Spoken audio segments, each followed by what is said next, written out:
আমি আজকে 28 বছর ধরে ফেরি করি। যখন ৩ টাকার থেকে ৬ টাকা কেজি ছিল ৬০ টাকা, তখন থেকে আমি তেলের ব্যবসাটা শুরু করি। বর্তমানে ১ কেজি তেল হইছে বাজান সরষে তেল ২৬০ টাকা। আমার দৈনিক আল্লাহর রহমতে তোমাকে দেয় ৫ থেকে ৬০০ টাকা ইনকাম হয়, আবার বাকিও যায়। আমার দিন আসে এই দেয় আমি পোলাপান নিয়ে সুন্দর মতো আল্লাহ আমার চলায়, এই দেয় ডাল ভাত যাওয়া এডিয়া ২৫ বছর ধরে খাইতেছি। আমার এই সম্পদ বাজান। একটা ক্রেতা কিভাবে বুঝতে পারবে যে এই তেলটা খাঁটি বা এই তেলটাতে ভেজাল আছে? কেউ শুনে দেখবে বা যারা গ্রামের থেকে অরিজিনাল শস্য ভাঙ্গায় তারা দেখবে। এটা বুঝবে কেমনে? আমি তো সাধারণ ফেরিওয়ালা, আমার দিকে ফোন করে মাধ্যমে বলে যে ভাই আপনি আমার ১ লিটার ২ লিটার তেল দিয়া যান, তারপর আমি তার বাসায় দিয়ে আসবো। তারপর যদি সে খাইয়া বলে যে জিনিসটা অরিজিনাল বা ভেজাল, ভেজাল হইলে আমি কোনো টাকা চাই না। আর যদি খাঁটি হয় তাহলে সে আমার টাকা দিবে, এই আমার গ্যারান্টি।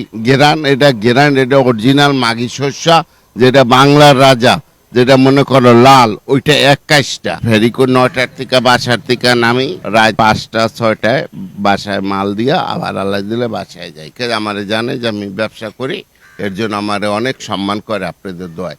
আমার কোনো জায়গায় কেউ আমারে কোনো বাধা বন্য করে নাই। আমি এই তেলগুলো সংগ্রহ করি মিলের থেকে, হইলো উতুলি আর হইলো মনে করো এই টুঙ্গি মিল আছে। আমাদের এক অপু ভাই আছে, উনি ভালো মানুষ, উনি অনেক ভালো সুন্দর তেল বিক্রি করেন। ওনার থেকে আমি আইনা নিজে বিক্রি করি, উনি আমাকে সহযোগিতা করেন। ১০,০০০ ২০,০০০ টাকার তেল দেন, বিক্রি করে আবার ওনারা টাকা দেয়, আবার নগদও আমি সংগ্রহ করে আনি। এটা তো কষ্ট হবেই, কষ্ট না মনে করো যে আমরা তো কারো কোনো সহযোগিতা পাইনি, কোনো অনুদানও পাইনি। এটা নিয়ে যা হয় তা নিয়ে এই পোলাপান নিয়ে চলি। কষ্ট তো হয়ই, আজও কষ্ট করে ব্যবসা করি, পোলাপানে লেখাপড়া করাই, আল্লাহ করাইতে দেয়, এয়ারপোর্ট দিয়ে চলতেছি।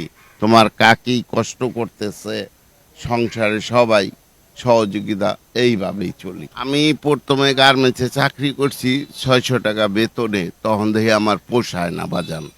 তখন আস্তে আস্তে আস্তে আমার ছোট কাকা আমাকে সে এই ব্যবসাটা শিখাইছে।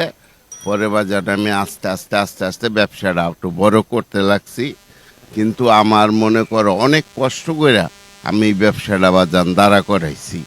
এখন আমি নিজেই ফেরি করি, নিজেই এই তেল হাইটা মনে করো বাসায় বাসায় বিক্রি করি, আবার বাসার থেকেও মানুষে কিনে।